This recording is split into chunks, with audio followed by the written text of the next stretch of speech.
श्री कृष्ण और राधा की होली, प्रेम और रंगों की अद्भुत कथा। भगवान श्री कृष्ण और राधा की होली की कहानी प्रेम, मस्ती और रंगों से भरी हुई है। यह कथा हमें बताती है कि कैसे प्रेम के रंगों में हर भेदभाव मिट जाते हैं और बस आनंद ही रह जाता है। कृष्ण का सांवला रंग और उनकी चिंता। भगवान श्री कृष्ण का जन्म मथुरा में, लेकिन उनका लालन पालन गोकुल और वृंदावन में हुआ। उनका रंग सांवला था, जबकि राधा और अन्य गोपियों का रंग गोरा था। जब कृष्ण छोटे थे तो वे अक्सर माँ यशोदा से शिकायत करते थे, माँ, राधा और बाकी सब गोपियाँ इतनी गोरी क्यों हैं? मैं ही अकेला इतना काला क्यों हूँ? यशोदा माँ ने हंसते हुए कहा, बेटा, तू राधा पर रंग लगा देना, फिर देखना तुम दोनों का रंग एक जैसा हो जाएगा। माँ की यह बात सुनकर कृष्ण को बहुत आनंद आया।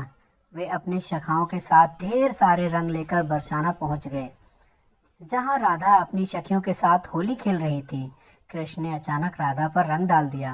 पहले तो राधा चौंक गई, लेकिन फिर मुस्कुराते हुए उन्होंने भी कृष्ण पर रंग डाल दिया। जब कृष्ण और राधा रंग में सराबोर हो गए तो वहाँ मौजूद सभी गोपियाँ भी इस रंगों की मस्ती में शामिल हो गईं।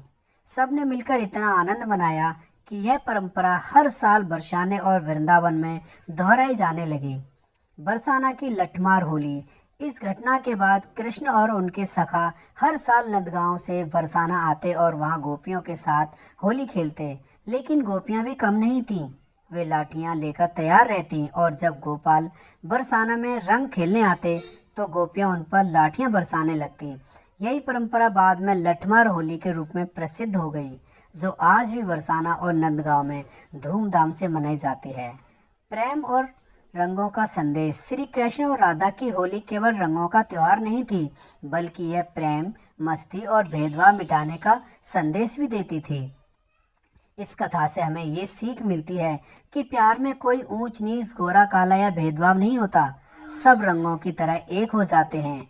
श्री कृष्ण और राधा की होली एक ऐसा त्योहार बन गया जिसे आज भी वृंदावन, मथुरा, बरसाना और पूरे भारत में बड़ी धूमधाम से मनाया जाता है। यह केवल रंगों का ही नहीं, बल्कि प्रेम, दोस्ती और आपसी मेलजोल का भी प्रतीक है।